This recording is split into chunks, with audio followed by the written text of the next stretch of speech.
It's a mystery still looming over the Hampton Roads community. Prosecutors are disappointed with today's results. Welcome to my channel. My name is Amanda, and if you're new here, we talk about all things true crime related. Now, I just finished a video that I just did on some updates and all that good stuff, and I still have time before the kids come, so I decided to knock a few more out, but I'll do it in a separate video. First, again, do all the YouTube things, like, subscribe, share the video. One of the main reasons I wanted to jump back in is it appears that Sarah Boone was back in court. It looks like she had a court appearance on January 16th, 2024, where her case was continued. I want to say there's another hearing in May now. Her trial was supposed to go forward at the end of this month. If you're new to the Sarah Boone case, it looks like she was arrested in February of 2020 and charged with the second-degree murder of her then-boyfriend, Jorge Torres Jr. She calls him George. It looks like Jorge to me. As we all know, she's had some issues with her previous lawyer, and now she has a new lawyer, so they requested a continuance to be continued till May. I'm sure there'll be a pre-trial conference to see where they are, and hopefully after that they can schedule a trial, but it probably won't be till the end of 2024, maybe early 2025, but we'll go ahead and see.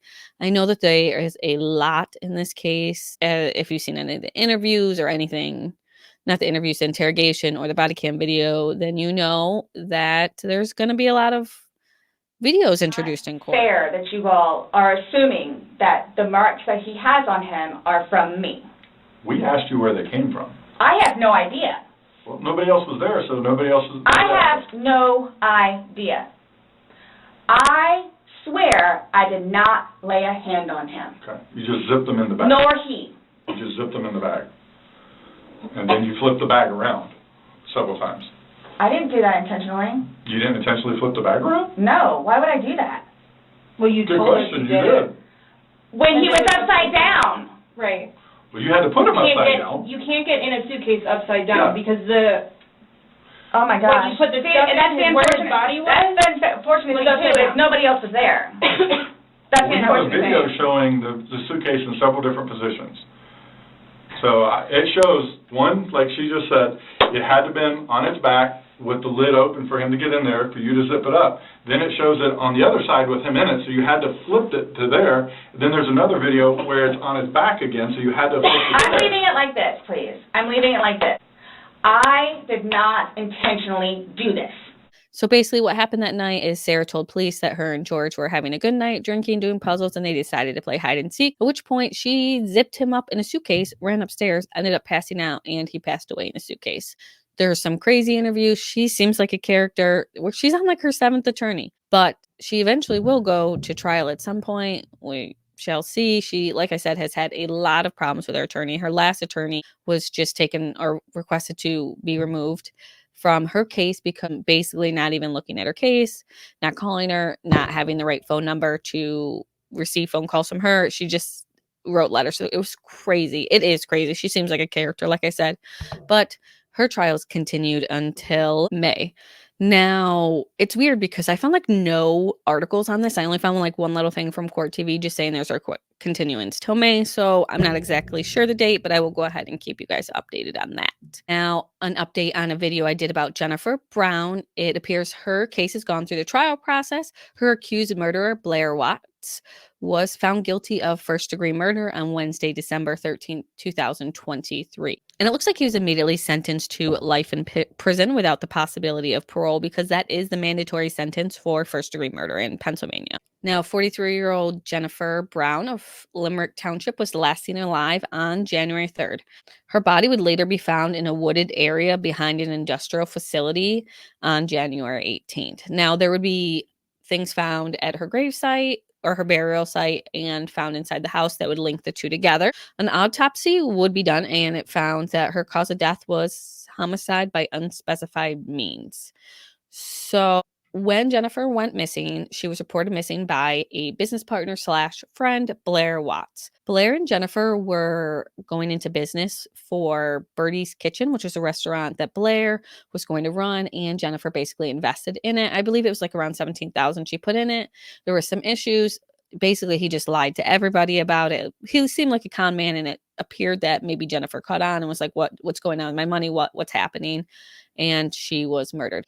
Now, after he murdered her, he would, I guess, take her son and put him on the bus the next day. And then when he got off the bus the next day on January 4th, he would report her missing, saying that he only took the son for the night and that she was supposed to get him from the bus stop and she never appeared. Now, he was the last one to see her. There's a lot of evidence against him where he was, like I said, found guilty. He was sentenced to life. And hopefully this is the last time we hear from Blair Watts, but I doubt it because these people always come up on appeal at some point. I'm sure that he will be upset that he did this and will be spending the rest of his life in jail to think about it. Now, another case that I covered that was pretty well known in the news, the Jennifer Brown case, wasn't covered that much. If I didn't mention, I was going to go ahead and link that video right here so you can catch up on the Jennifer Brown case. But as we move into the next case that I covered quickly before her trial started, and that is of Kaitlin Armstrong, who was convicted of murdering Anna Mo Wilson. I'll go ahead and link that video here so you can go ahead and watch that to get all the details. Basically, it appeared that in the court documents that I read that maybe Colin and Anna, or Mo or Mariah, she liked to be called Mo, Colin and Mo appeared to have more of a non-platonic relationship. It appeared that he'd be like lying to Kaitlin about stuff, but as it came out through trial, it appears that Colin just seemed like a shitty boyfriend, and he seemed like just a shitty person, in my opinion, the way he acted towards cameramen and people. I mean, he was being portrayed and they're asking him hard questions, and I'm sure he hated being there, but still, you don't have to treat everybody like crap. He doesn't seem like a very nice guy, but that's just my opinion. Again, just because he is not a nice guy doesn't mean he deserves to be in the situation he is in right now. But this is what happens when you lie to people. And it just seemed like they had a weird, not good relationship, Kaitlin and Colin. But that's just my opinion. Again, so details came out through the trial about how their relationship was rocky. And there seemed to be something just about Mo that bothered Kaitlin. And that is why she took her life. I was always confused about why she would risk taking this person's life and then not being with her. Like, what's the point of that? Now you're not with your boyfriend. She ran on the run. She ran to Costa Rica before she was arrested. After 43 days, she started a life there. I guess she was seeing someone new. So after 43 days, if your boyfriend mattered this much to you for you to murder over somebody, like, how could you just move on from that?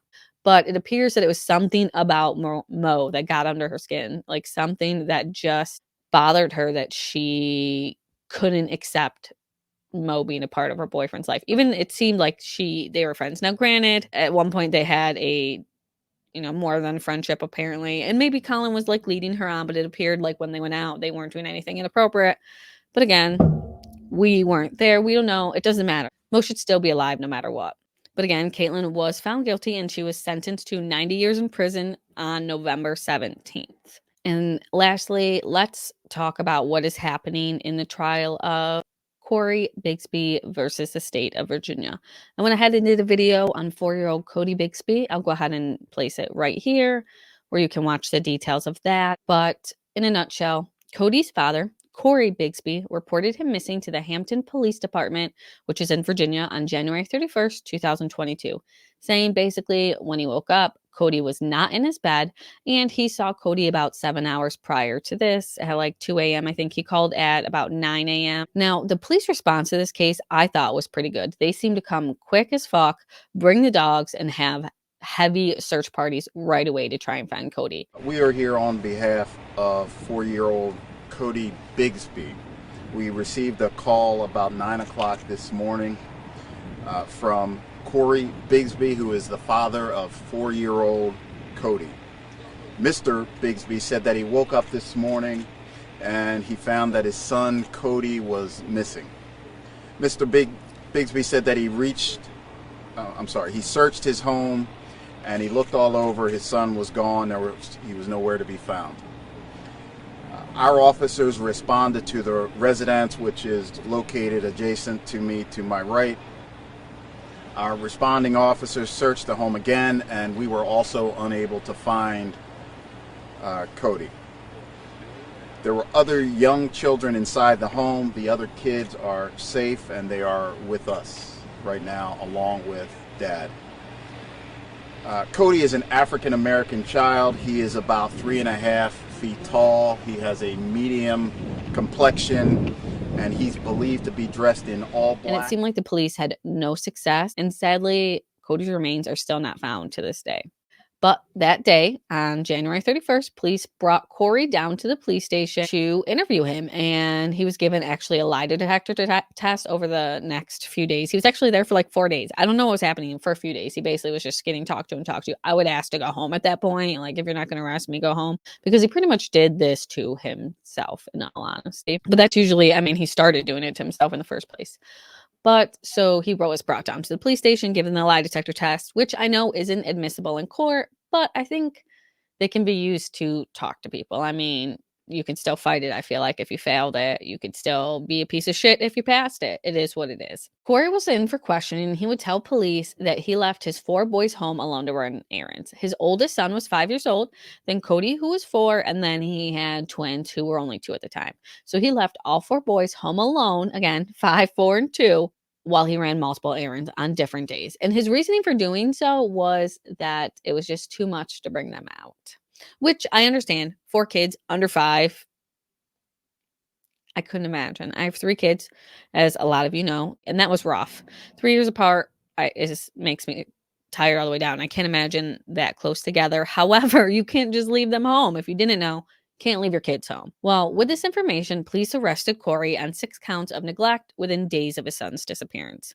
Now, grand jury would indict him in June of 2022 with like 30 counts total of child neglect, things along those lines, stemming from 2 incidences when Cory left his kids home alone. Now, his attorney was attempted to get him deemed unfit to stand trial, which would cause a delay in the trial as the defense would go back and forth with the prosecution, arguing if he was competent, if he was not competent.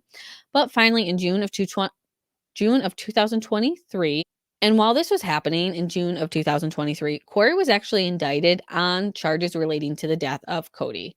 This is where the update finally comes in. This was all just recap. He was granted bond in June of 2023. He was granted an $80,000 bond, which I find that weird that he was granted bond. Did I say granted those few times? Granted bond after he was indicted on murder charges. Now, he was actually released the same day he was granted bond. I'm sure this was by his family. His family has been fighting for him to get out of jail, saying that jail has really caused a deterioration of his mental health.